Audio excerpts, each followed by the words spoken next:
Subcommittee will come to order. Good afternoon. Welcome to the Subcommittee on Rail, Pipelines, and Hazardous Materials. Our hearing today will focus on the implementation of the Pipeline Safety, Regulatory Certainty, and Job Creation Act of 2011. This act is administered by the Pipeline and Hazardous Materials Safety Administration, PHMSA, and it expires at the end of 2015.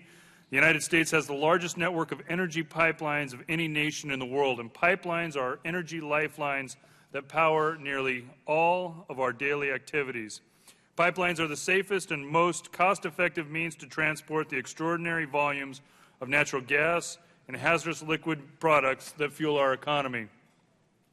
Since 1986, the volume of energy products transported through pipelines has increased by 1/3, yet the number of reportable incidents has decreased by 28%. Pipeline safety is carried out in a partnership between PHMSA, state regulators, and the private sector. Both government and industry have taken numerous steps to improve pipeline safety over the last 10 years. While the data shows that federal pipeline safety programs have been on the right track, Congress enacted the 2011 Pipeline Safety Bill to strengthen our efforts as stakeholders understood there was room for improvement.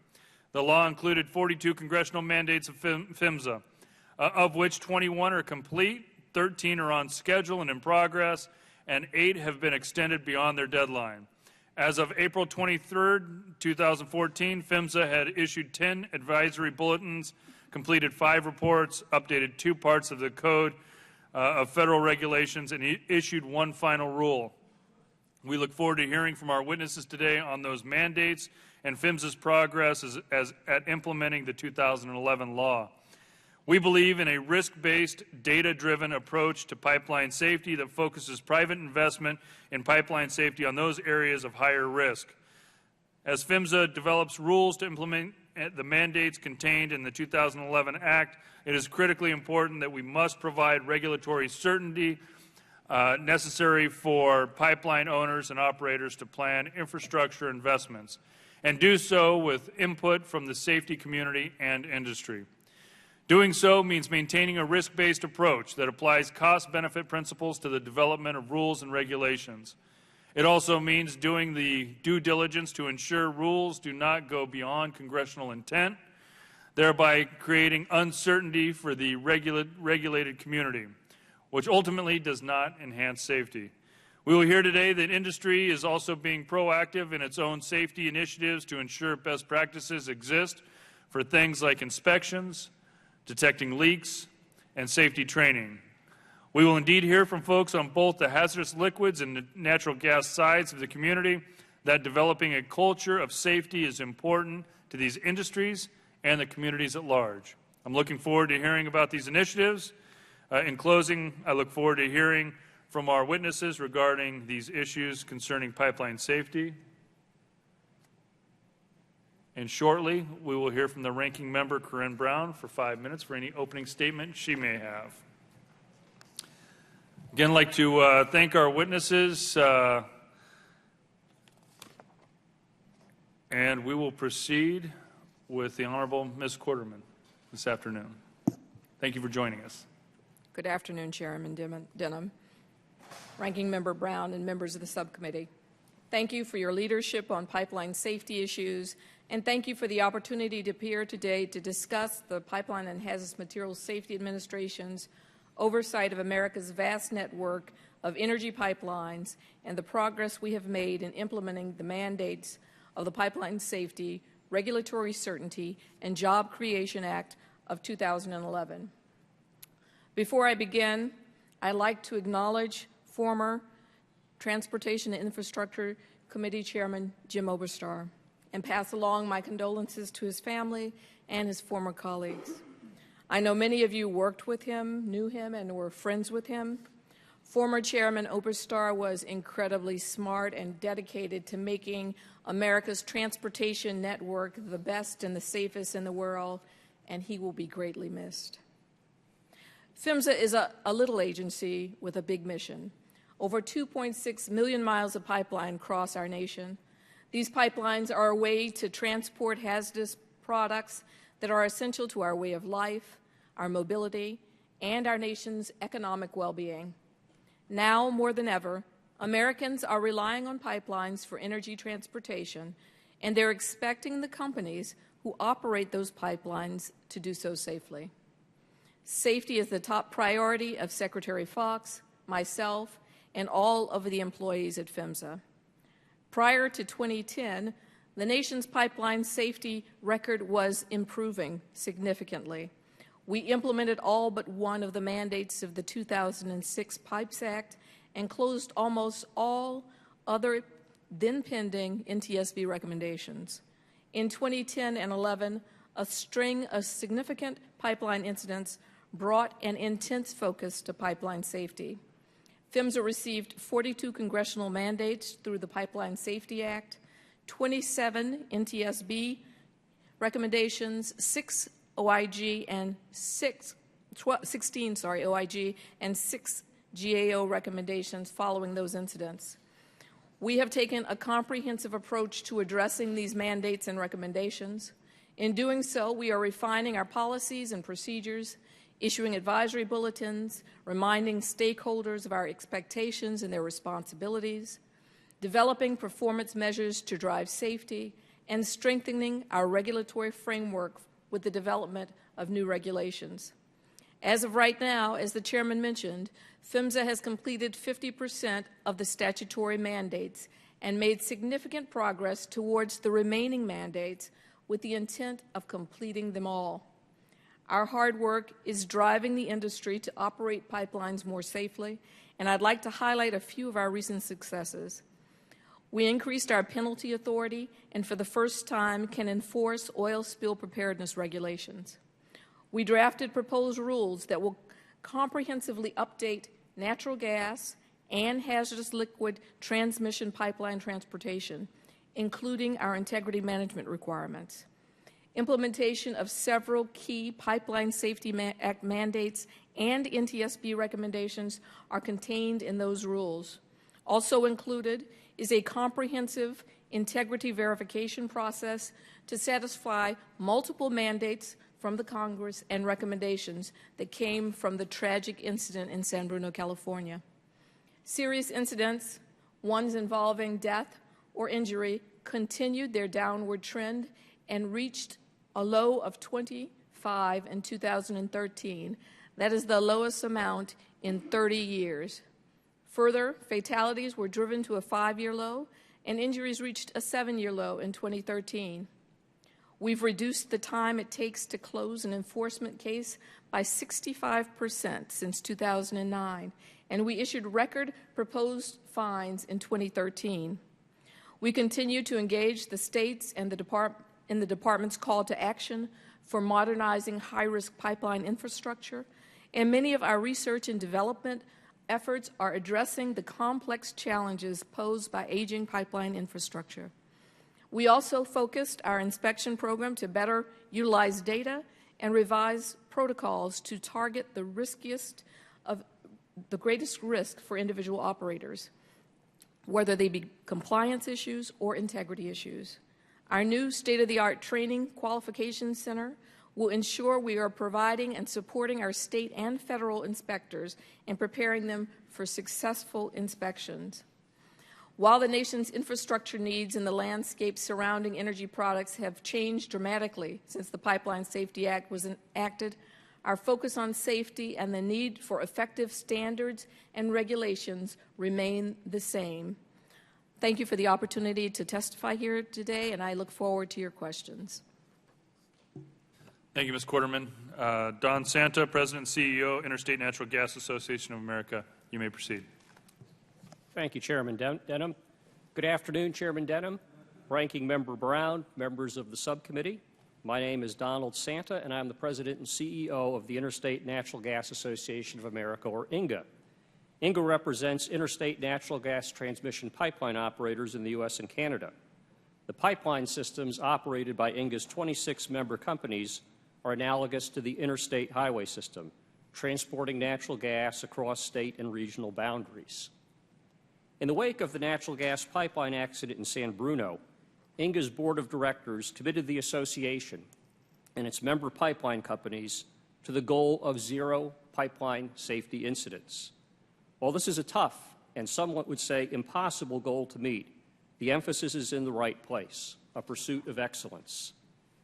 INGA's overarching goal of zero incidents is supported by 4 core principles.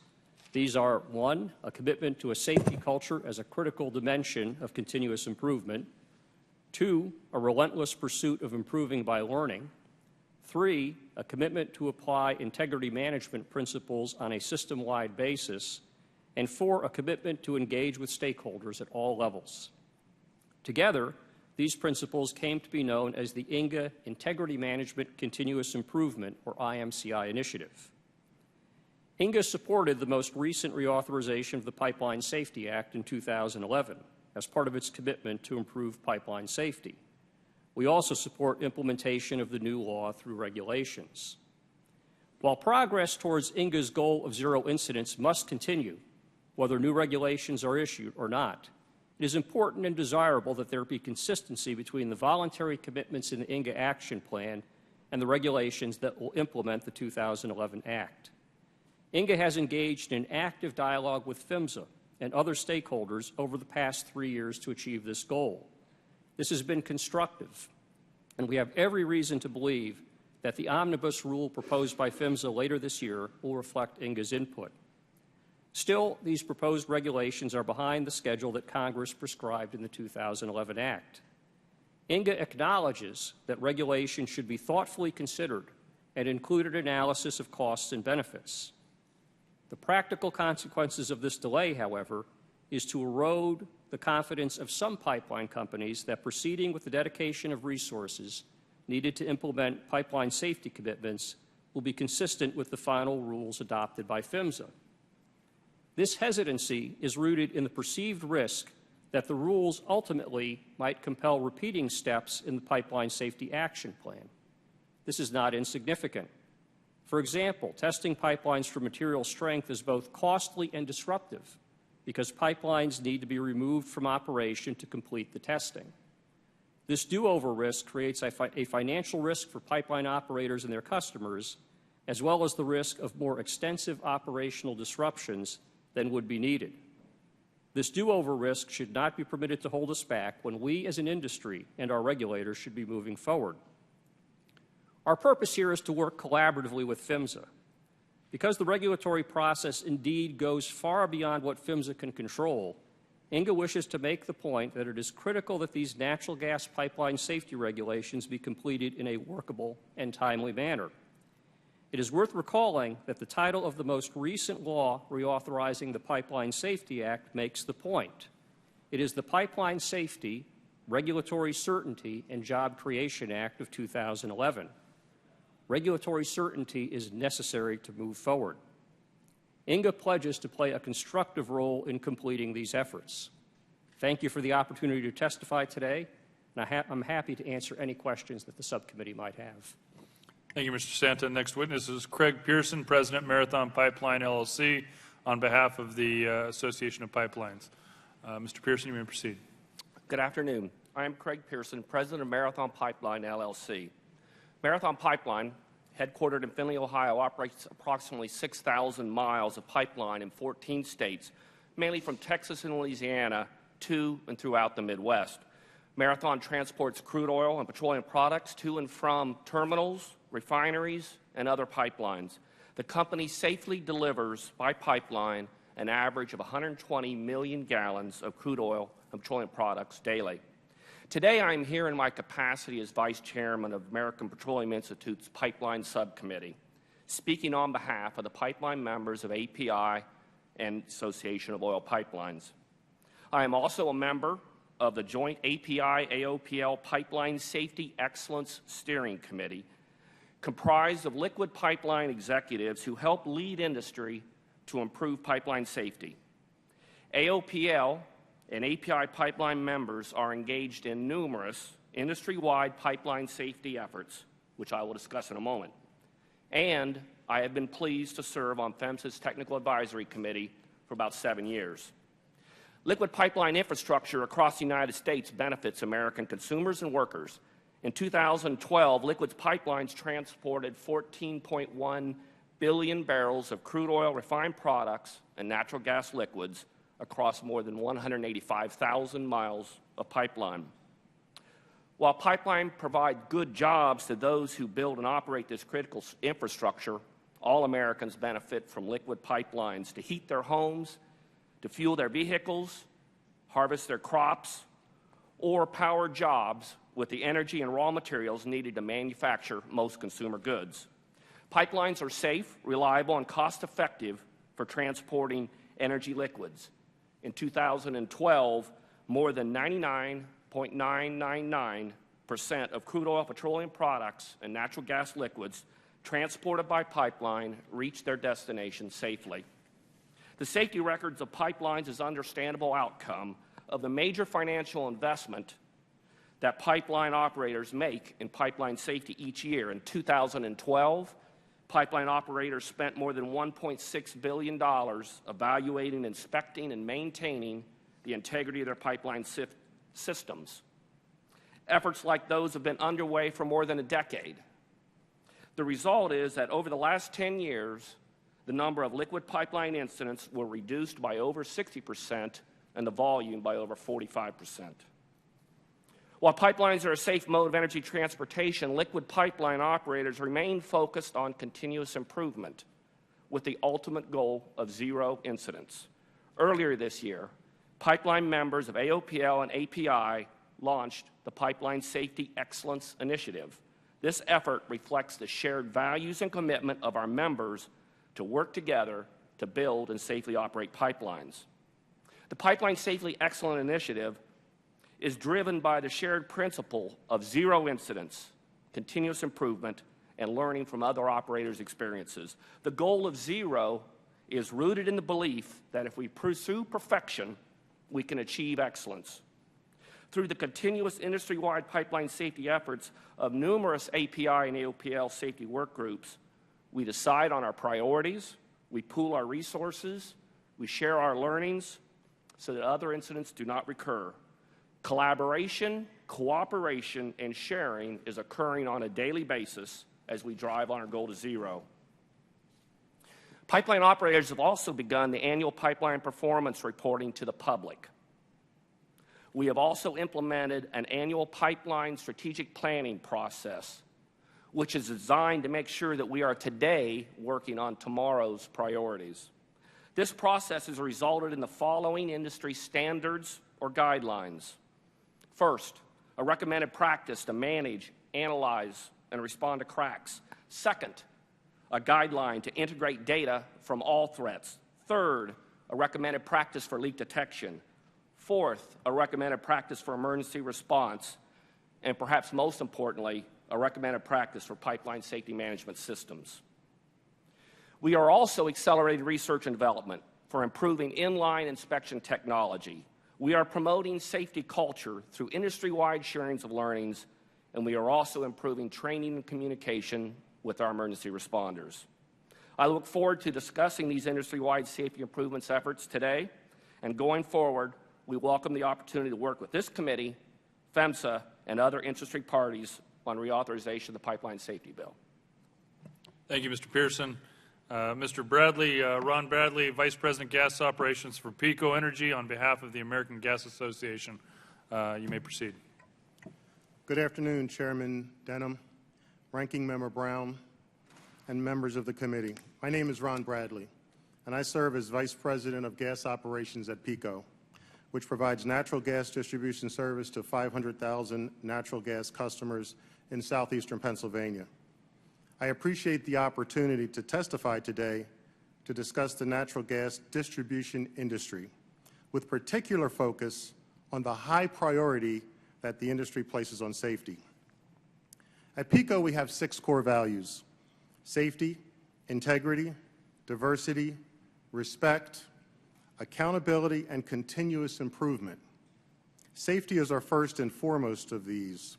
My commitment, and the commitment of our leadership at PECO and our parent company, Exelon, is that everyone goes home safe. This includes not only our employees, but also our customers, our contractors, and everyone in the communities we serve. PECO's safety performance is ranked as one of the best in the nation, and we're proud to have been recognized by national and state organizations for this. Today, I am testifying on behalf of the American Gas Association, AGA, which represents more than 200 local distribution companies, also known as LDCs, which serve more than 71 million customers. AGA's member companies operate 2.4 million miles of underground pipelines, safely delivering clean, affordable natural gas to residential, commercial, and industrial customers. New technologies are tapping into new domestic energy reserves, and natural gas is increasingly becoming the fuel of choice for American customers. LDCs provide the last critical link in the energy delivery chain, connecting interstate pipelines directly to homes and businesses. Our focus every day is ensuring that we keep the gas flowing safely. As part of an agreement with the federal government, most states assume primary responsibility for safety regulation of LDCs, as well as intrastate pipelines, transmission pipelines. State governments are encouraged to adopt minimum standards promulgated by the U.S. Department of Transportation. Many states also choose to adopt standards that are more stringent than federal standards. Additionally, our companies are in close contact with state pipeline safety inspectors, working in a collaborative manner that provides for more inspections than required under federal law. LDCs do not operate strictly in a compliance culture, but rather in a culture of proactive, collaborative engagement. Each company employs trained safety professionals, provides ongoing employee evaluations and safety training, conducts rigorous system inspection, testing, maintenance, repair, and replacement programs, and educates the public on natural gas safety. AGA's commitment to enhancing safety, adopted in 2011, provides a summary statement of these commitments. The association has also developed numerous pipeline safety initiatives focused on raising the bar on safety, including peer-to-peer reviews and best practice forums that share best practices and lessons learned throughout the industry. Each year, LDCs spend approximately $19 million on safety, half of that on voluntary activities. The Pipeline Inspection, Protection, Enforcement, and Safety Act of 2006 and the Pipeline Safety, Regulatory Certainty, and Job Creation Act of 2011 both outline several programs that help continue to improve the safety of the industry. AGA member companies have implemented aspects of these programs either through DOT regulations or voluntarily. Many of these programs are in their infancy in terms of implementation, and we encourage Congress to allow these programs to develop and mature. Good progress is being made toward implementation of the 2011 law, and AGA member companies ask you to stay the course. Layering new laws and regulations onto companies before existing regulations have been finalized and given a reasonable amount of time to work is likely to create uncertainty that undermines our shared safety goals. Work completed to date by PHMSA, the industry, NARUC, and state regulators and state legislators has combined to produce significant improvement over the last several years. We should build on that record. In terms of specific issues, the Call Before You Dig Damage Prevention Program, or 811, has been a great success. The PIPES Act also required the establishment of distribution integrity management programs. Rules were finalized in February 2010, and the industry commends the DOT on the effective manner in which the DIMP rules advance safety while taking into consideration wide differences among gas operators. The industry applauds DOT's work with public and emergency responders and is eager to work to develop metrics to assess the effectiveness of these programs. The industry is experiencing significant uncertainty regarding PHMSA's implementation of maximum allowable operating pressure and the integrity verification programs. We are prepared to act, but regulatory certainty provided by implementation of regulations would be beneficial to the industry and customers alike. Finally, with regard to replacement of cast iron mains, the quantity of these mains continues to steadily decline, now making up less than 3% of total mileage. There is 33,619 miles of cast iron mains still in use, and the industry estimates that it will cost nearly $83 billion to complete this replacement. Gas utilities are working with our legislators and regulators to accelerate this process, and the 38 states that have adopted innovative rate mechanisms are providing an important tool to support this.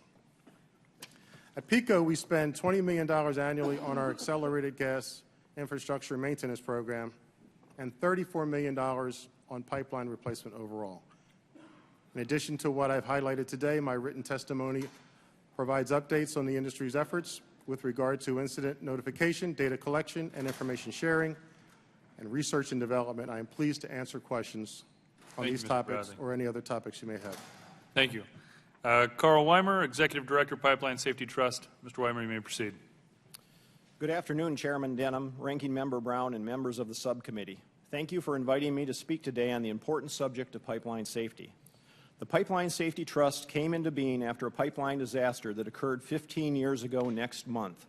While prosecuting that incident, the U.S. Justice Department was so aghast at the way the pipeline company had operated and maintained their pipeline and at the lack of oversight from federal regulators that they asked the federal courts to set aside money from the settlement of that case to create the Pipeline Safety Trust as a watchdog organization over both the industry and the regulators.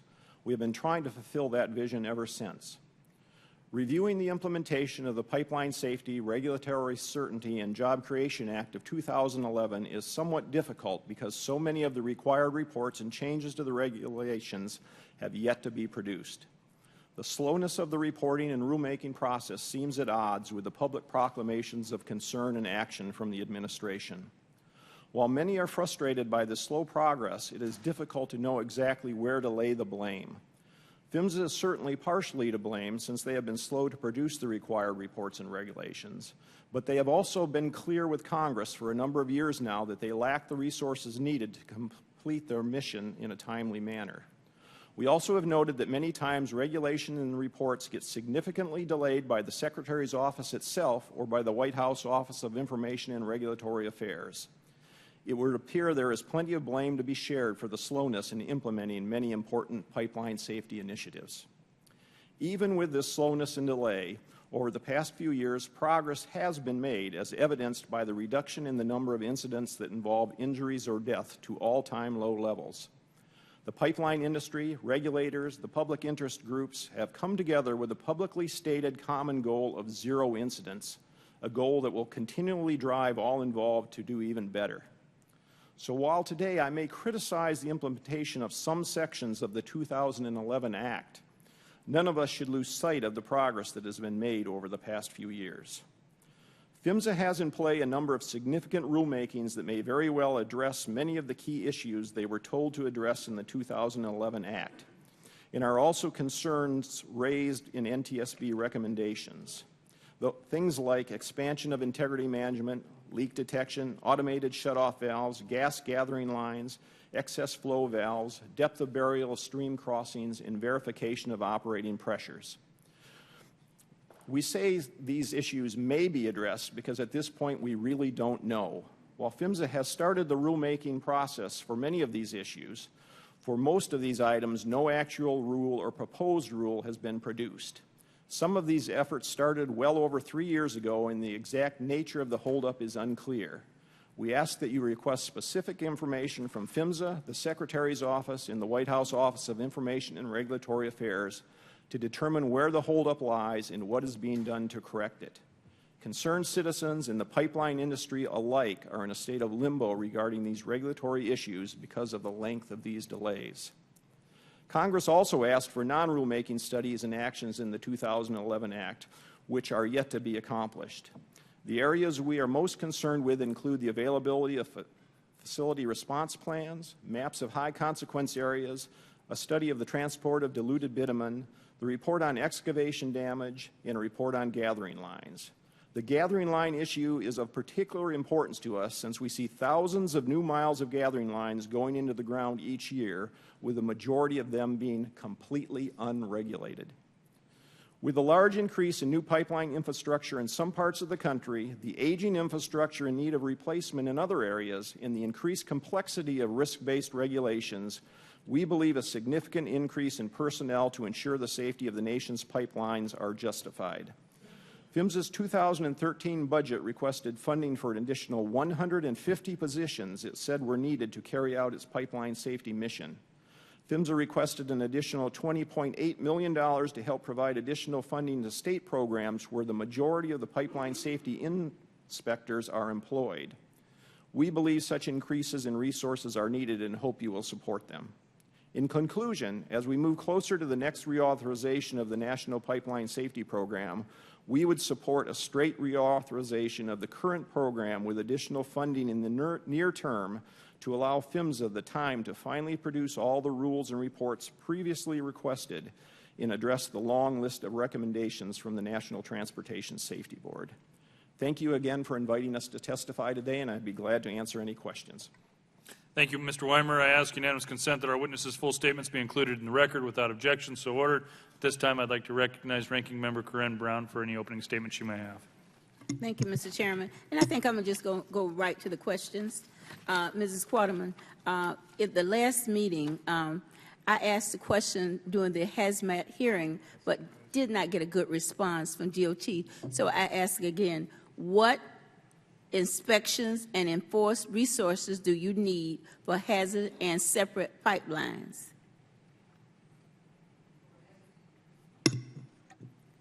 For hazardous materials or for pipelines or for both? Separate. Okay, separate. The President's budget for 2015 adds additional resources for the pipeline safety program, which includes an additional 60 FTE. For the hazardous material program, we have an additional 3 FTE, but there is also a separate line item, which is a $40 million fund to fund energy projects and includes all agencies within the department that address transportation of crude oil.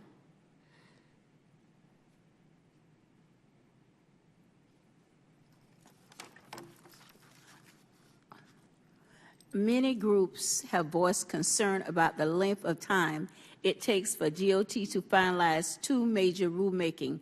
One is for liquid pipelines and one is for the gas pipelines. What is the status of the rulemaking and why there have been so many delays? And Mr. Bradley Pearson and may want to answer that, Mr. Willard too. But I want to start with you, Mrs. Quarterman. These are very complicated and complex rulemakings. As you know, when we put out an advance notice of proposed rulemaking with respect to hazardous liquids, and we put out a separate one with respect to gas transmission and gas gathering. They were basically across the board asking about everything that deals with those items. I'm happy to report that we have a draft of both of those rules, one of which is at the office of the OMB for review. The gas transmission rule is in circulation for comment, and hopefully we will be able to move that forward very quickly as well. We've heard a number of concerns about the condition of 2 pipelines under the Great Lake called Line 5. These pipelines are nearly 60 years old. What does DOT know about the condition of Line 5, and what has DOT done to ensure that they're safe? And I would like Mr. Willard Weiner, my person, to comment on that also. Ms. Quarterman, you first, though. Okay, thank you. With respect to Line 5 of the Lakehead system, if you recall, there was a series of incidents associated with Enbridge over the past few years, and as a result of those incidents, the department put the first and one-of-a-kind, I think, consent decree with the company that included the entire Lakehead pipeline system. I have been having meetings twice a month with respect to our work with respect to that pipeline system, in which we get updates on everything that's happening. It's a comprehensive review of every aspect of that program. We have spent about 300 man-years so far overseeing the program. With respect to Line 5 in specific, when we first saw in media accounts there were concerns with respect to that pipeline, we immediately contacted Enbridge and asked them what What were their plans?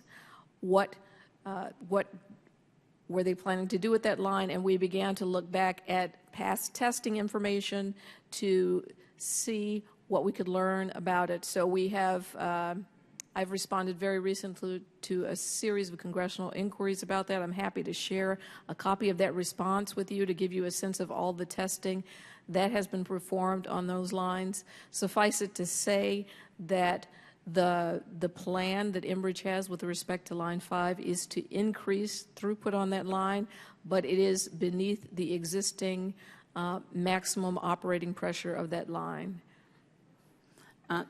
Would you like to respond to that? Sure. Thank you for the question. Due to the spill of nearly 1 million gallons of crude oil into the Kalamazoo River in 2010, there's a heightened awareness of pipeline issues in the Great Lakes state. Citizens in that area are particularly concerned with one of the lines, Line 5, that goes under the Great Lakes. It's one of the few pipelines that goes under a waterway for that distance crossing at the Straits of Mackinac.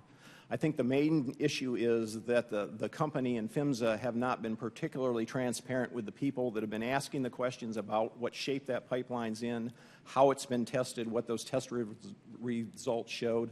We have no information to help elucidate whether that pipeline is safe or not, but we hopefully that the company has that information. It would be nice if they would share it with the citizens in Michigan. Thank you, and thank you, Mr. Chairman. Thank you. Ms. Quarterman, is PHMSA considering taking a number of the pending regulations and putting them into a mega rule? We are not. We have many regulations that are pending. We have a rule for gas transmission which covers a number of issues, if that's what you're referring to. We have heard that with the large backlog of pending regulations that the agency was looking at combining a number of those rules into a mega rule. No, that is not the case. It's not the case? Okay. Mr. Santa, what are some of the biggest concerns with PHMSA's rulemaking progress to date with the 2011 Pipeline Safety Act? Chairman Denham, as I noted in my testimony, I think that our concern really has to do with the risk created by moving forward with our voluntary pipeline safety commitments and the risk that due to delay in the rule, our member pipelines may face some do-over risk. In other words, they do the right thing, but the rule then requires them to do more, which would create financial risk and also operational interference, which could affect both the pipelines and their customers. Mr. Pearson? With regard to the notice of proposed rulemaking for hazardous liquids, we support it moving forward. We perform integrity management on about twice as many miles of pipeline as we need to with beyond HCAs, and we think that the new rule, although we've not seen it, we think the new rule will recognize that. Mr. Bradley? Yeah, as I mentioned in my testimony, Chairman, I believe that there's a risk, the uncertainty of regulation. The good news is that at AGA in 2011, we crafted with the approval of the AGA board, the AGA commitment to safety, which had us commit to doing a number of activities that were over and above the regulation. So that hedges the risk a little, but uncertainty still lies out there. Thank you. Ms. Quarterman, the 2011 Pipeline Safety Act required PHMSA to conduct a study about the sufficiency of pipeline regulations for the transportation of diluted bitumen. The study was completed by the National Research Council. Can you summarize what the major findings of the report were? The report concluded that diluted bitumen was not substantially different from any of the other crudes that were moving on the pipeline system. That report, I think, has been shared with Congress. It came out last June, I believe. We are still working on putting a formal letter to you, reporting to you on the formal, the results of that report, but we'll hopefully get it to you soon. Based on that study, does PHMSA feel that the current regulations are sufficient for pipelines transporting the diluted bitumen? Well, we have a pending rulemaking that's coming forward with respect to a hazardous liquids pipeline, and to the extent that we thought there was any need to do anything more, it would be within the context of that rulemaking. In addition, as a part of our 2014 budget, there was a requirement that we do a further study to evaluate whether dilbit spills are more risky than spills of other crudes moved in the United States. We are in the process of finalizing a contract with the National Academy of Sciences to do that study as well. Thank you. I recognize Mr. Michaud. Thank you very much, Mr. Chairman. Mr. Weimer, since World War II, a pipeline in Maine and Vermont and New Hampshire has shipped crude oil north to Canada. Recently, speculation that this pipeline flow will be reversed to ship tar sands down from Canada has raised a lot of concern among my constituents. Centered to the concerns is the fact that around the adequacy of spill response plans, the structural integrity of an aging pipeline, and its ability to hold up the shipping of new material in the opposite direction. And many congressional representatives from the region, including myself, have called for a new EIS and presidential permit before such a pipeline operation can move forward. My question is, as an independent watchdog of the industry and regulator, are there other precautions or requirements you believe that would be necessary in order to maintain the pipeline's current safety operation? Yes, thank you for the question. I'm aware of that pipeline. That pipeline actually has a very good safety record up to this point, but I think the concerns of reversing that pipeline and running a different type of crude oil through it are justified. I think the issues you laid out are some of the main ones that need to be looked at. I know the state of New Hampshire recently took on spill prevention on their own because they were concerned that the federal government under PHMSA was not doing an adequate job of spill prevention, especially for oil sands types of crude where they may sink if they get out of the pipeline, which I think is the major concern up in that part of the country.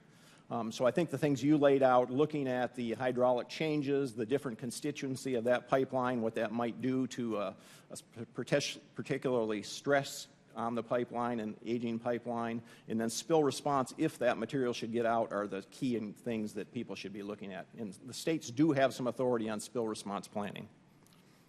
Thank you very much. This question is for Mr. Bradley, Pearson, and Santa. The current natural gas bottleneck in New England is crippling Maine's manufacturing base because we're at the end of the pipeline. Without increased natural gas capacity and getting industrial end users connected to the pipeline, Maine will continue to lose manufacturing jobs.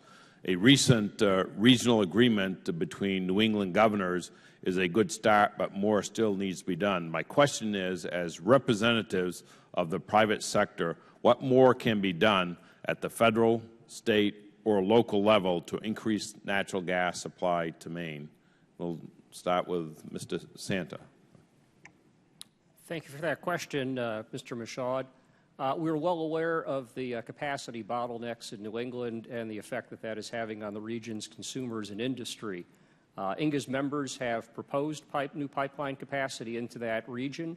One of those projects is going ahead, the Algonquin Incremental Markets Project. Others are in their open seasons.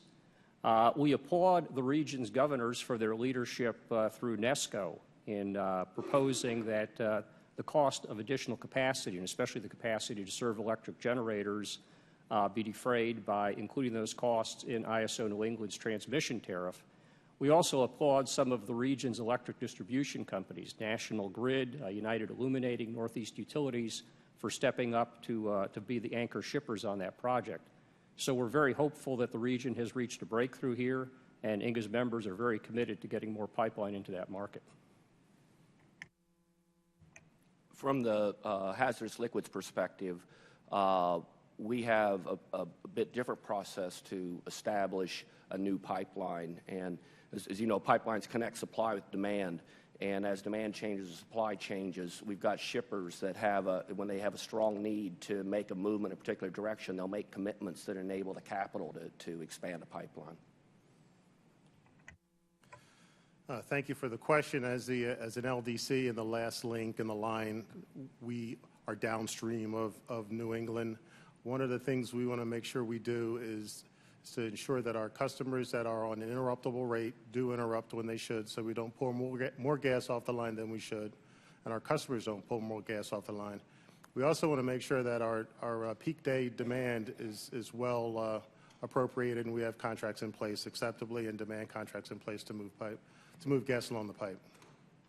Great, thank you. And Administrator Quaterman, I want to thank you for your testimony today, and I recognize that your agency is still working to develop the new regulations required by the 2011 Act, and I'd like to urge you to promulgate those rules as quickly as possible so that the private sector has the certainty that it needs to invest and expand capacity, in regions like the state of Maine. So I want to thank all the panelists once again for your testimony this afternoon. Thank you. I yield back.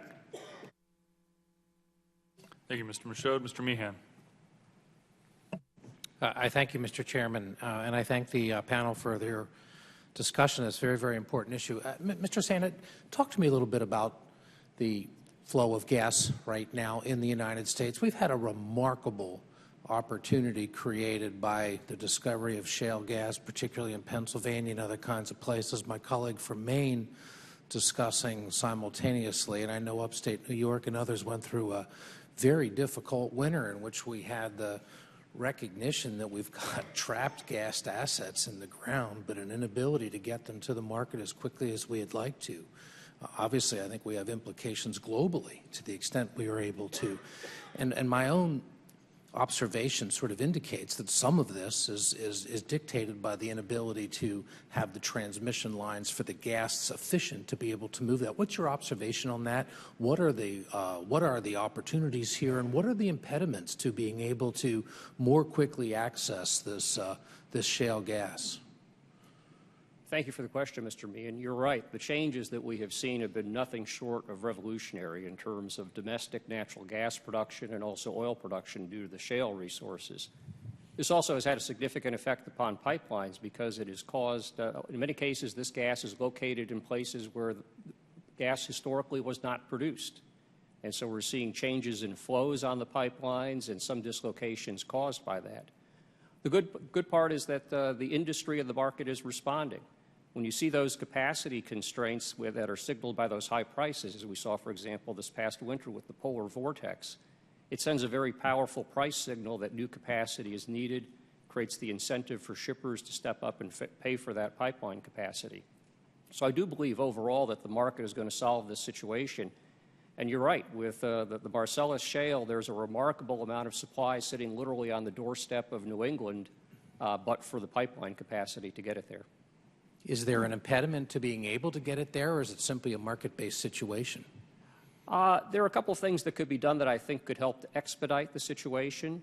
The Federal Energy Regulatory Commission overall does a good job with pipeline siting. However, often a lot of the other permits that are needed get delayed. And local permits or federal permits? Primarily federal permits, although in some instances, because of delegation of authority delegated to the states.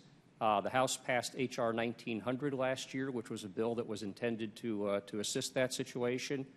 Also, as I discussed with Mr. Michaud, getting a situation in New England where you can align that demand created by the electric generation market with somebody who has got the wherewithal and the creditworthiness to pay for the pipeline capacity is a big part of answering the question there. Yeah, I think you also pointed, and I think it's not just moving those minerals for the purpose of heat and otherwise, but it also could be a real asset with manufacturing and other kinds of capacity that we could compete globally much, and this is something each and every day that goes by is another opportunity we're losing to compete globally. It has been a tremendous boon to the U.S. petrochemical industry and other industries. And as a matter of fact, some of that Marcellus gas, some of the pipes that previously had brought gas from the Gulf Coast and mid-continent to the Northeast, the flows are getting reversed to take that gas to the Gulf Coast to feed those petrochemical complexes. Mr. Bradley, you're in the gas business. Do you have any thoughts on this? Once again, as the the last guy in the line of using natural gas, I tend to think that as Mr. Santos said, the flow, you do see the flow moving. You do see the natural gas from the Gulf starting to make a reverse, and you do see more flow, especially at Pico. We have more Marcellus flow into our territory. Yeah, but we're moving gas a long way to go down to the Gulf to turn it around to bring it back. Right. That's what doesn't make sense to me when we have gas sitting right in Pennsylvania, That's right. next to New England, New York, and everything else. And in Pennsylvania, the actual amount of gas that's being produced is switching quickly. We've gone from 90% from the Gulf 4 or 5 years ago and 10% Marcellus. Last year, we were 40% Marcellus, so the market is starting to shift, and more Marcellus is flowing into Pennsylvania, especially when we have it as a source there. So I see the market fundamentals changing quickly, and I think over the coming years, it will continue to have an impact on the area. Hey, just one closing question, Ms. Quarterman. Where are we these days on the question of a lot of the older urban areas, and I represented an older urban area we've seen within the cast iron pipe in urban areas. Where do we sit with that in terms of how that will be transformed into the modern pipe that would be safer? A few years ago, the department, along with many of our industry partners, got together for a call to action to try to replace some of this old high-risk infrastructure like cast iron pipe. And we put up on our website sort of a report card of where we are and where we're going. We have been working very hard with AGA and with the National Association of Regulatory Utility Commissioners to say this is an opportunity. The production, the amount of production of gas means that the price is going down. Now is the time to invest in new infrastructure and removing the old infrastructure. And as a result of those efforts, we have now 38 states that have put into their format, their regulatory format, the ability to have companies recover the costs for that kind of replacement. So we're continuing to drive it, but it's not happening fast enough. Hopefully we see a continued movement to remove that pipe. Thank you, Mr. Chairman. Thank you, Mr. I Meehan. yield back. Mr. Walls. Thank you, Mr. Chairman, and thank you all for being here. Appreciate it. Administrator Quarterman, I want to thank you for the kind words you had about our colleague and my friend, Jim Oberstar. I'm very appreciative of that, and I think all of us here certainly miss him already. For each of you, I appreciate the work you do. I appreciate, and I think there's a lot of lessons learned in this about continuing to move forward. I also, like many of my colleagues, we have a wonderful opportunity for American energy. The market is changing fairly dramatically in front of our eyes. I think it's incumbent upon us to move ahead of that, or at least with it, if you will. And I have just kind of a side note question, because there's a lot of expertise here. With the safety record and with the things that deal with pipelines, one of the things, and again, the administrator has been on top of this issue with us. In my part of the world, Minnesota, we have now an unprecedented amount of oil moving above the ground on moving pipelines and trains from the Bakken oil fields. And my question kind of focuses on, as we're looking at different things out there dealing with this or whatever, is the spill response plans and the idea of the industry taking on this that doesn't apply on the railroads. Maybe if I could, and I know this is fairly broad, but it would help me understand it, is a mandatory spill response plan, is it helpful? Can it be in use? Is that something that could apply on that side of the house as it does with pipelines? And I don't know who wants to take a stab at this, Mr. Pearson or? Your question speaks to the rail industry, is that correct? Yeah, that's correct. But I think the lessons learned, I want to know how you have it, because they don't have that. If I'm not mistaken, we talked about that mandatory spill response plan. Not that they don't have a plan, they do. It's just different than what's asked of you. Right. We do support the mandatory spill response plans. And they need to evolve as the commodity we transport evolves. And we have currently an improvement initiative underway to develop a recommended practice for operators on how to implement their emergency response plans better. So are they essential to our industry? Yes, they are. Is it a partnership? Do you view it that way? It's a partnership between you and the regulators and the different people involved with the industry? Because I think there's no doubt whatsoever, both rail and the pipelines, our interests are the same, to move commodities safely and as efficiently as possible. We have that same.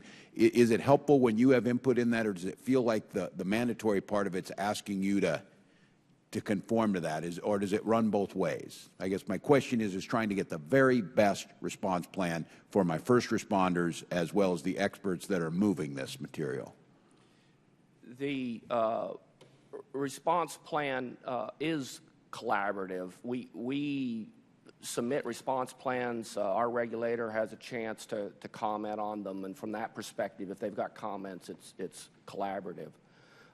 With regard to first responders, that relationship is one that is vital to us, and trying to establish a relationship with first responders throughout the breadth of our operations is very much a challenge.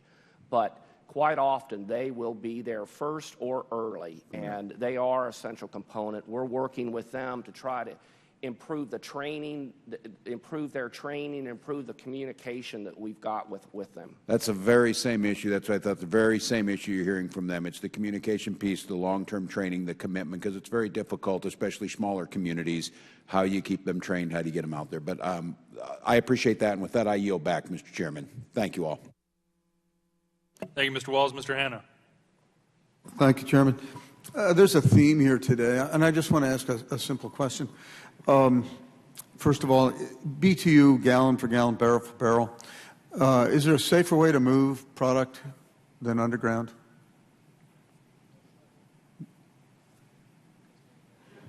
Mr. Hanna, I think the record demonstrates that pipelines and energy pipelines are the safest mode of transportation. Right. So something like the Keystone Pipeline might make sense considering the rail accidents we've seen.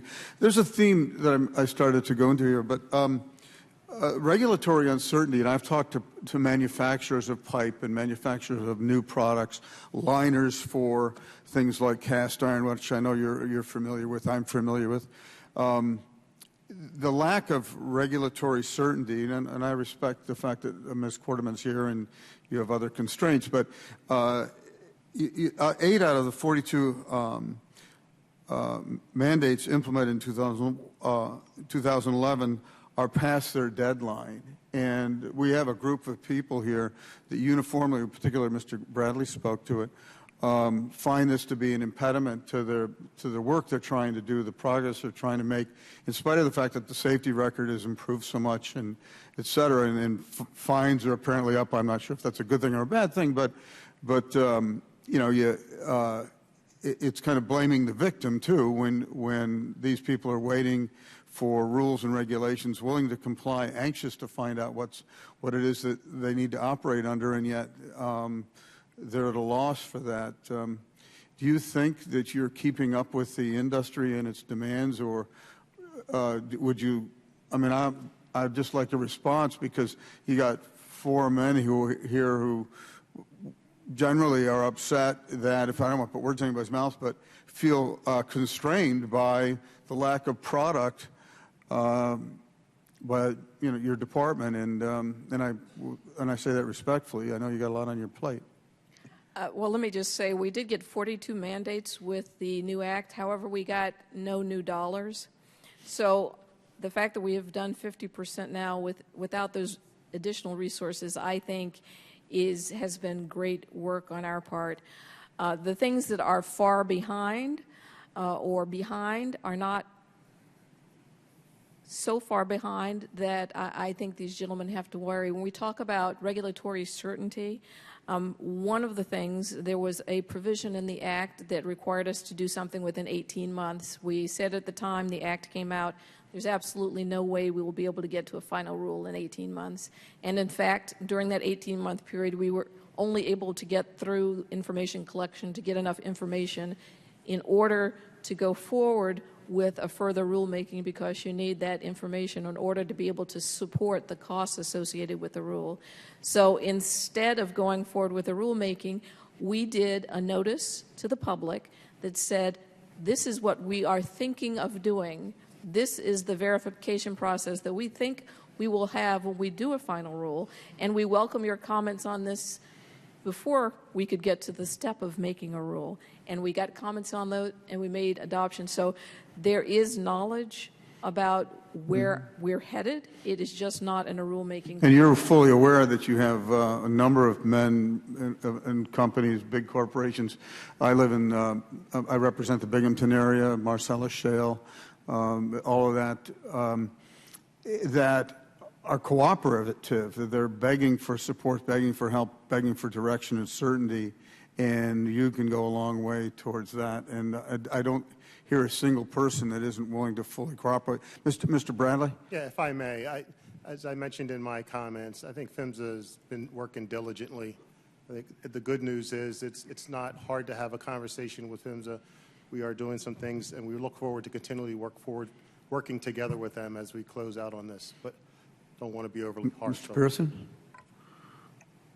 I would agree with Mr. Bradley's comments. One of the things that we're working closely with PHMSA on is our pipeline safety management system. I made reference to that, and it was a recommendation that came from NTSB that came to industry, but we're working quite closely with PHMSA on some industry practice that can move the safety needle. So absent rulemaking, PHMSA is making some progress on moving forward.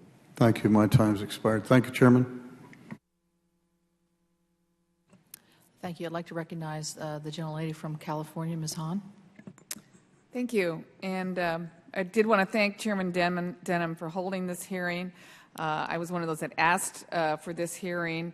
I wanted to have it in Los Angeles, but because of budget constraints, we're having it here. But I still welcome this. I appreciate Administrator Quarterman being here, as well as all of the witnesses. Appreciate your testimony. I represent the ports of Los Angeles and part of Long Beach, and all the oil and gas pipelines connecting the ports with refineries in the area. And pipeline safety is very, very important to me, particularly for the communities surrounding those ports. Mostly underserved communities, mostly working class, poor communities.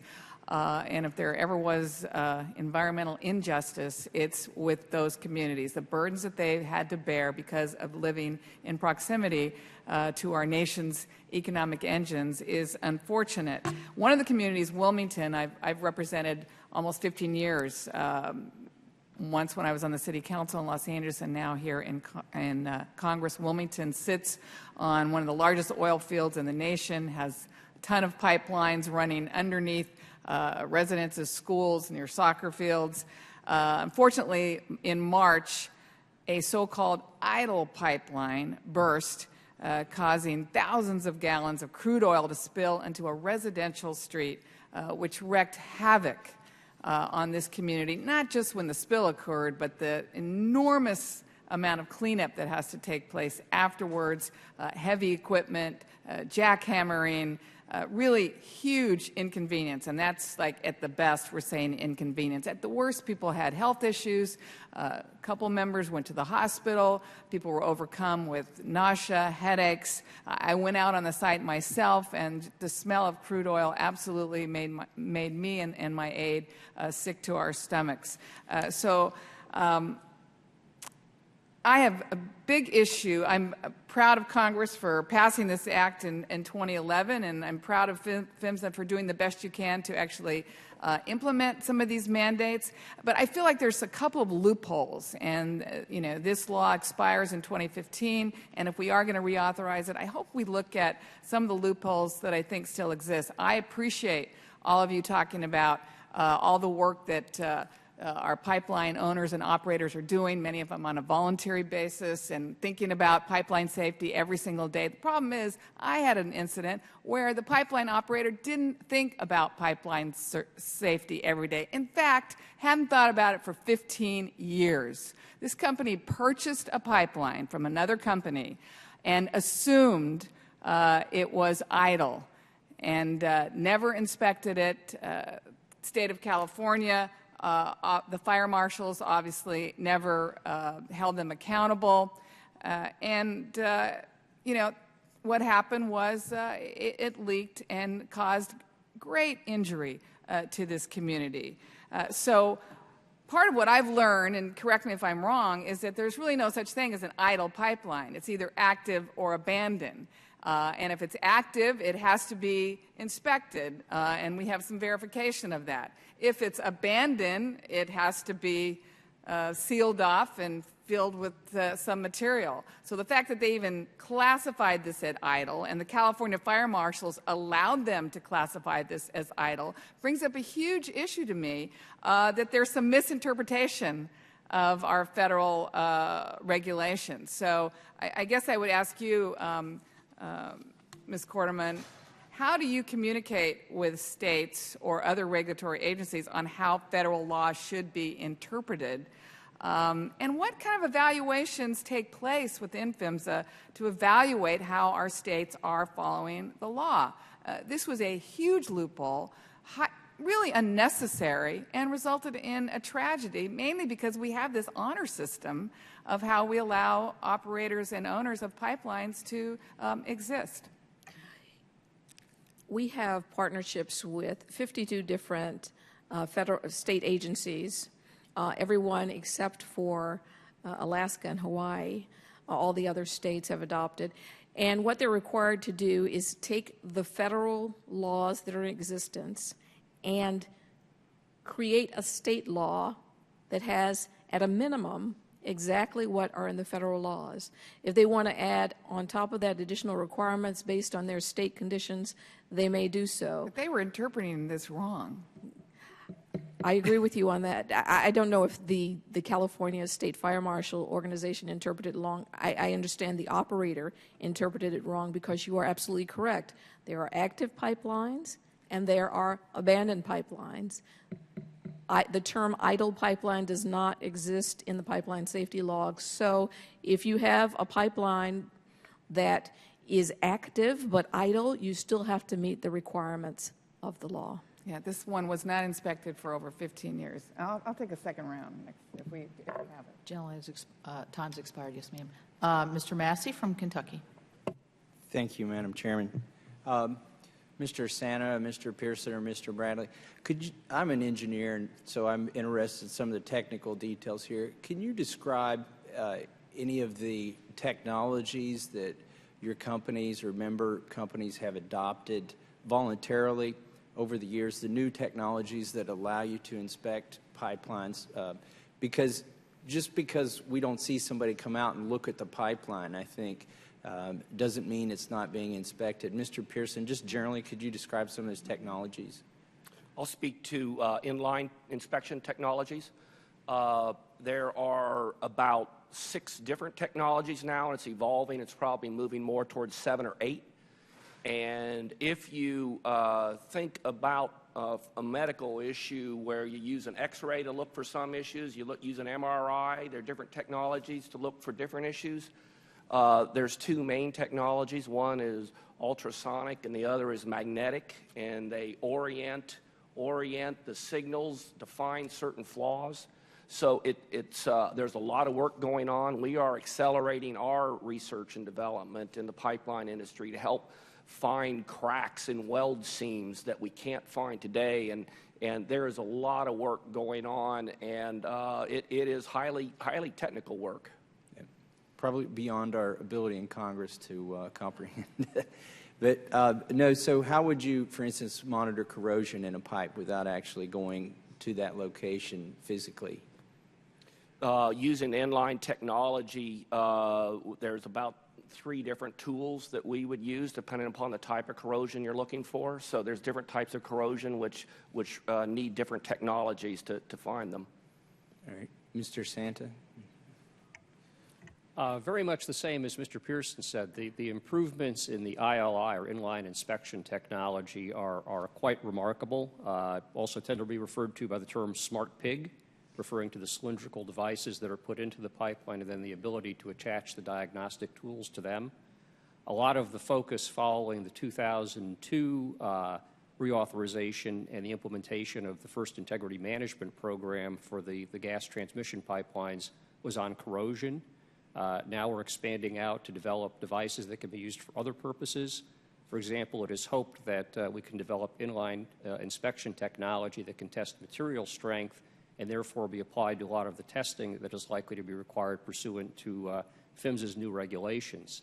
If we could do that, it would probably be more effective and also save us from both the cost and the disruption of doing hydrostatic testing of pipelines. Thank you. Mr. Bradley?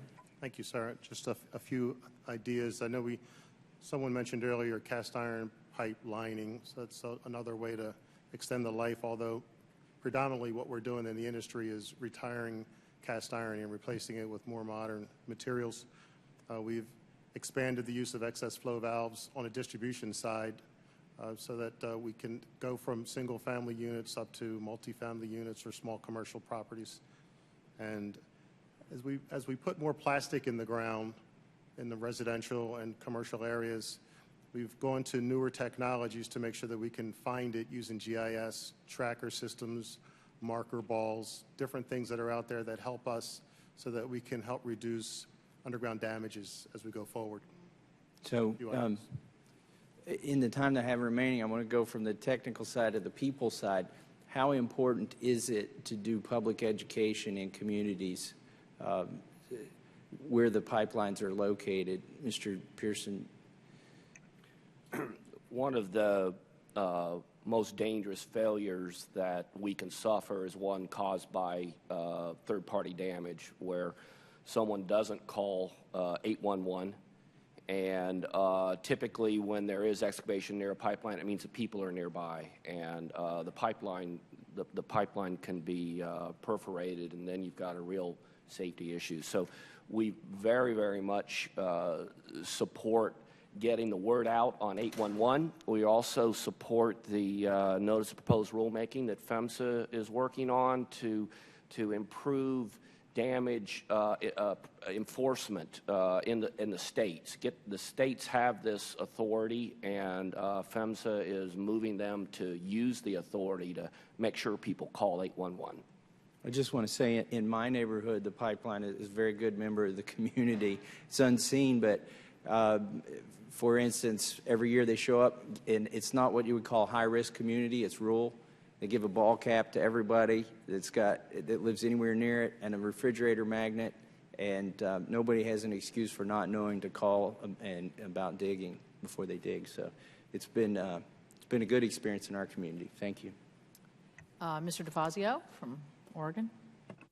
Thank you, Madam Chair. Madam Administrator, I know it's not the direct subject of today's hearing, but I'd like to turn to rail cars yet again. We've had a couple of discussions of this year, and there's a rumor about that a rule has been forwarded from your agency which includes both rail car specifications and integrity issues, and secondly, operating issues, which of course are not the domain of your agency, in which you have no particular expertise. So first, is there such a rule that combines both? And secondly, if you did combine both, were you in full consultation with the FRA on the operational aspects? I'm happy to report that the rumors are true, that we have, in fact, completed a draft rulemaking in consultation with FRA. I think I mentioned at the last hearing that we were our folks were sequestered together for a long period of time, and they turned around a rule in a couple of months. That rule does include a comprehensive approach to rail safety. It includes, I can't tell you the details of it, but it does address tank car issue and operational and safety issues.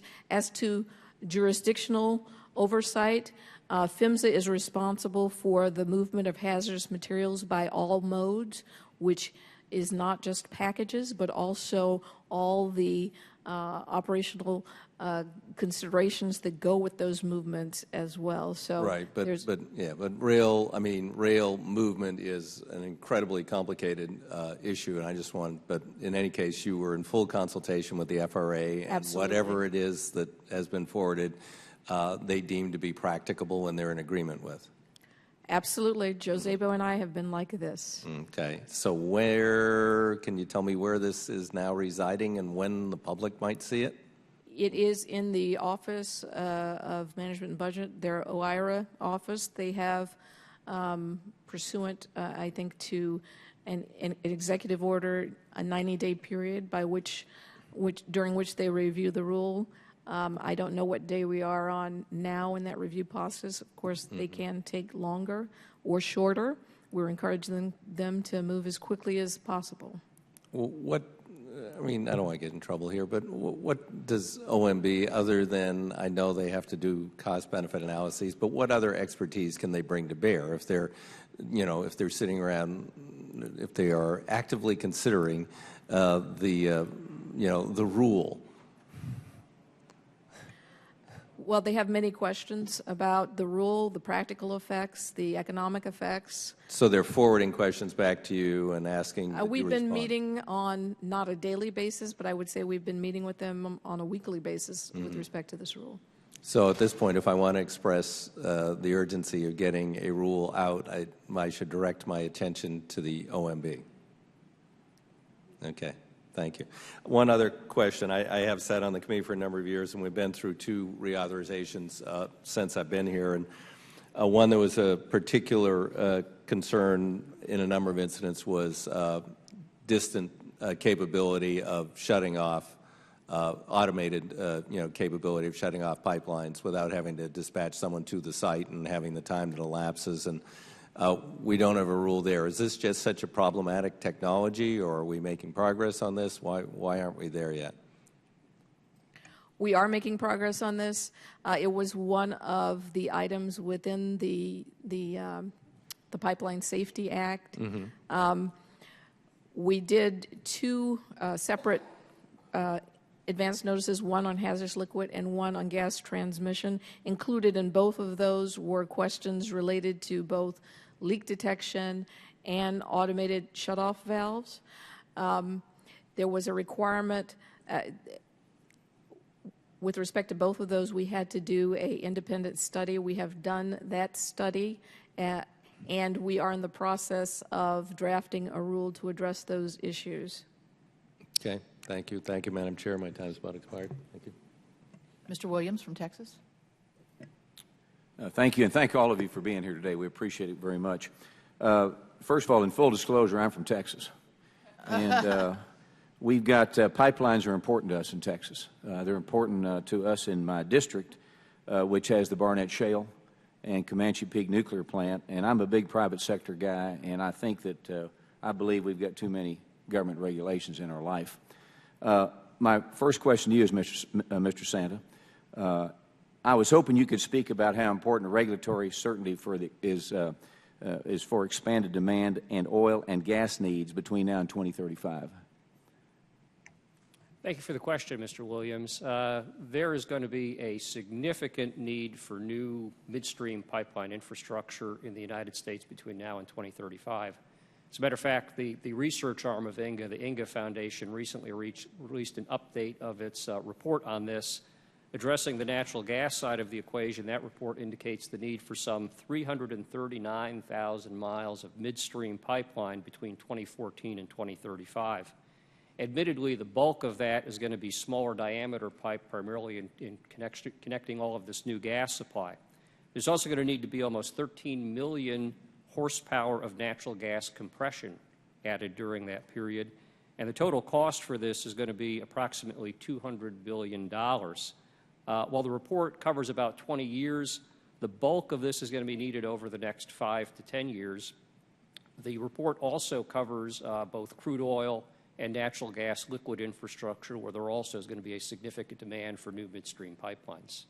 And so, yes, regulatory certainty is important for us to move forward with that, although I would add to what my colleague said earlier, we do recognize the actions by Administrator Quarterman or her colleagues at PHMSA in terms of outreach with us, working on things like the integrity verification process. So we appreciate their efforts. Another question to you. Are there any roadblocks, I'd call them, that are keeping you from meeting the needs that you have, and can Congress do anything to help you? Overall, the market works well. This is very much market-driven.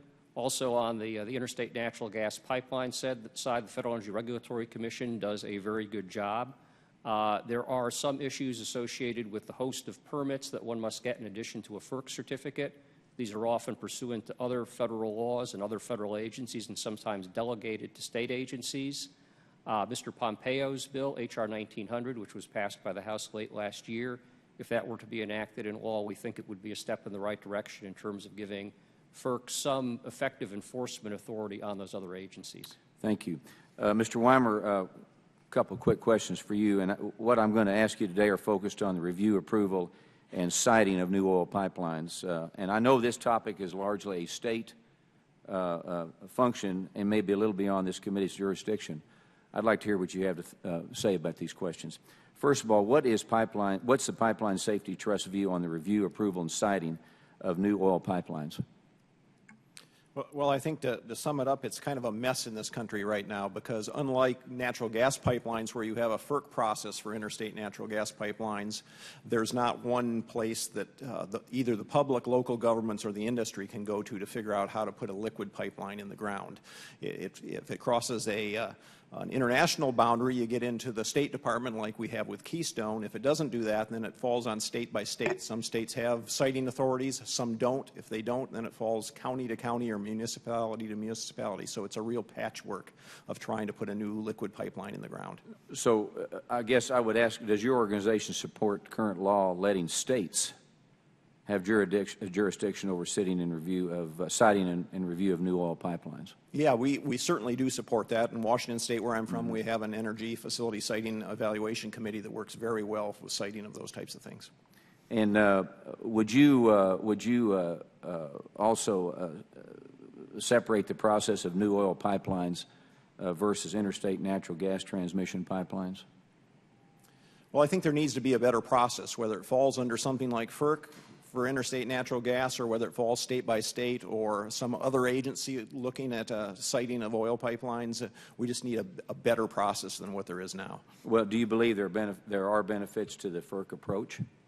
I think there are. I think everybody knows up front what they're doing. Ferc's worked hard to make it a very upfront program where the public understands the process. That doesn't happen with liquid pipelines at this point. Often people are angry because they don't find out until too late in the process what's going on. Thank you. I yield back, and thank you for your... Gentleman yields back. We've had a request to open up for another round of, quick round of second questions, particularly Ms. Hahn, who requested the hearing. I would just like to make a quick comment since I haven't really spoken yet. I'm from West Virginia, and we had the pipeline explosion that went across our interstate there, and then I think it destroyed several properties. By the grace of God, there was nobody in those properties or nobody close by. It was a relatively, it wasn't a new pipeline, but it wasn't exceedingly old either at the same time. And so going along the vein of Mr. Williams, we have Marcellus Shale development in our state, and we're having massive pipeline construction, and we welcome it. It's a job creator, no doubt about it, and we want that. But, you know, I will say the investigation was very thorough in terms of what happened in West Virginia, and I hope we take lessons learned there. The shutoff valve was one of the issues that came up during the discussion, and also the deterioration of the materials that were used at the time. So where you think it can't happen or won't happen, and it's just sort of a random place, it can happen anytime, at any place, I guess. So without the great precautions. So I appreciate everything everybody here is doing to try to prevent that from happening anywhere else, and to make sure that the lessons that we learn from unfortunate incidences like this we can use to perform and be better and be safer. And so with that, I will recognize, well, first of all, the ranking member said she had one more question, so we'll go to her first, and then we'll go to you, Ms. Hahn. Thank you, Madam Chairman. I did not get a chance to do my opening statement, and I guess I do want to say that the Department of Transportation says that natural gas and pipelines is the safest way to transport natural gas is through the pipelines. But in 2011 alone, pipelines incident caused 14 fatalities. This compared to more than 32,000 on the highways, 557 on rail, 485 in aviation, and 106 in transit. With that said, the difference between pipelines and other transportation modes is that one single pipeline incident can cause all kinds of damages to the environment and property. We have seen several of these in recent times, from the Gulf Coast to Michigan, California, New York, Montana, and my home state of Florida. Many of these incidents form the basis for the 2014 Act, including requiring increased civil penalties, install automatic shutoff valves, and leak detection system in certain pipelines, expanded inspection and repair requirement, increasing communication between pipeline operators and state and local emergency responders. With that said, in 2011, I fought to include a provision in the law that required the Secretary to make all document references and regulation available to the public free of charge. What is the status of this requirement, and has it been fully implemented? Ms. Quarterman.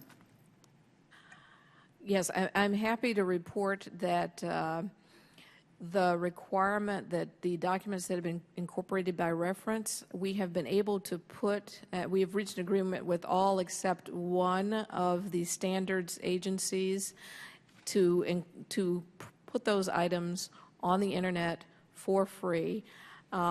Subsequent to that legislation, there was an amendment of the legislation that expanded the deadline on that, I think. But we are making, for that one standards body, we are ensuring that those standards are available here in Washington, D.C. at our offices and elsewhere for folks to be able to come and look at them. But we've made great progress. Thank you. I'm confused. You said they can come to Washington, D.C. and take a look at them? Any place that we have an office and have the standards available, they can see them for this one particular association. But the others, well, who is this one that hasn't met this agreement? I don't remember off the top of my head, and I don't want to say the wrong name here, so okay. I'll get back to you on that. I would like to know that name of that one. Okay.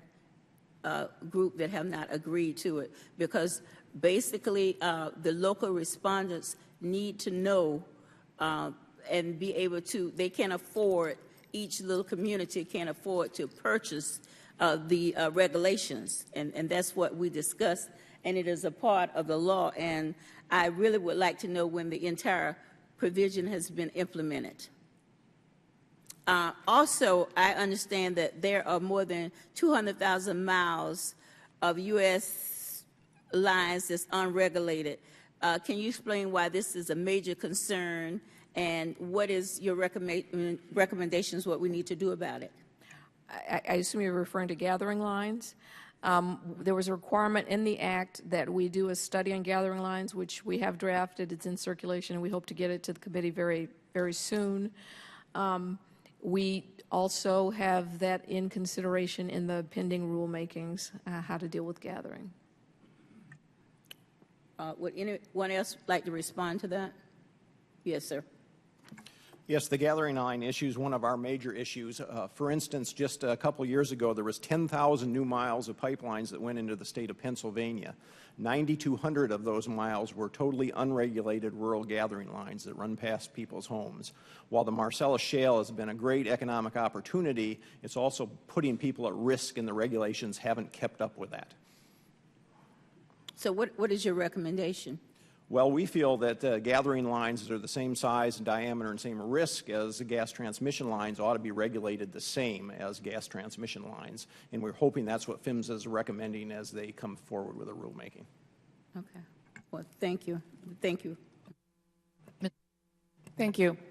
I'm still upset about what happened in my community of Wilmington. While I appreciate my colleague who, the oil company in his community is handing out ball caps and refrigerator magnets, my community, the jackhammering afterwards to reach the pipeline and cap it caused driveways to be cracked, refrigerators to be ruined, grass to die. I mean, the whole neighborhood is ruined because of this company who failed to inspect their own pipeline and didn't even know that it was full of oil, or they were bypassing the process of abandoning it.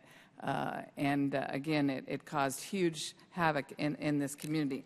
I'm going to introduce legislation that I think would help to close these loopholes and accomplish two goals. One, the first legislation would ensure that a company purchasing a pipeline actually does its due diligence, and it would be federal law to know what the status is within 180 days of purchasing the pipeline and have that information available to the public. And the second, it would require that for a pipeline to be designated as abandoned, either PHMSA or the state or authority would need to be present at the time of the inspections. And I'm just going to ask you, Ms. Quarterman, what kind of resources would PHMSA need to accomplish these two goals? Excuse me. Well, the first half of that I don't think is a PHMSA resource question. The second half, in addition to the inspectors that PHMSA has, there are another 300 inspectors approximately that are funded by states. I would have to go back and probably do an estimate of how many abandoned. About how many pipelines are determined abandoned every year? I don't know the answer to that. We would have to do a calculation based on the numbers that are abandoned, unless one of the gentlemen here could address that issue, and an estimate of how much time it would take us to do that. Yeah, again, I'm all for emergency response and awareness in the community, but I'd like to prevent the ones that happened in Wilmington from ever happening. What kind of penalties or fines would this company be liable for in this recent incident? Each state adopts their civil penalty amounts. Ours are high. Not every state has the same level of civil penalties. One of our initiatives is to ensure that all states are increasing their civil penalties. I know California, at least on the gas pipeline side, has very high civil penalty authority. I am not sure what they have on the state side, though, in their law. Would you be levying the fine, or is this just the state would be doing it? In this instance, it was under the state's jurisdiction, so it would be the state levying the fine. Okay, thank you. Would any of the rest of you like to comment on my proposed legislation? Ms. Hahn, for interstate natural gas pipelines, abandonment is required by the Federal Energy Regulatory Commission. That's in part because when the pipe is put into service, it requires FERC approval. To take it out of service or convert it to another use, it requires FERC approval. Yeah, we don't so there is a public record there. There's a public proceeding with notice. And also there are, as has been noted, PHMSA requirements on the gas side as well that apply to taking a pipeline out of service. That FERC proceeding provides some of that notice. So I think on the interstate gas pipeline side, I think we've got a pretty transparent and effective regime already. In the hazardous liquids industry, a pipeline, if it's not flowing, is still regulated. And so if it's full and not flowing, it's still regulated. It falls under the same regulatory regime. But if it's not, if this company claimed it was empty and idle? As Mrs. Quarterman mentioned, that there isn't necessarily a term of idled, and we would, if there is language or movement on that, we would be interested in seeing what PHMSA would propose on how to make definitions. But when a company purchases a pipeline, would you be opposed to this idea that within 180 days, the information about what's in that pipeline ought to be available? This was a full pipeline. Yeah. I'm not familiar with all the details of the incident that you're talking about, but if there were language out there in an area for improvement, we would listen and talk about it. Thank you. Mr. Bradley. Absolutely. So on the distribution side, we have a number of rules, distribution and transmission, for retiring pipeline when we tie in brand new pipeline and purge and clear out. If we hold natural gas pressure in that pipeline, we still treat it as requiring preventive maintenance inspections, if it's steel, cathodic protection, et cetera. So I don't see there being an issue with the rule you're proposing. I just want this sort of third-party verification for our communities. The honor system is great, but it failed us. Thank you. I yield back. Thank you. Gentlelady yields back. Thank you. If there are no further questions, I would ask unanimous consent that the record of today's hearing remain open until such time as our witnesses have provided answers to any questions that may be submitted to them in writing, and unanimous consent that the record remain open for 15 days for any additional comments and information submitted by members or witnesses to be included into the record of today's hearing. Without objection, so ordered. I would really like to thank our witnesses today again for your testimony. If no other members have anything to add, the subcommittee stands adjourned.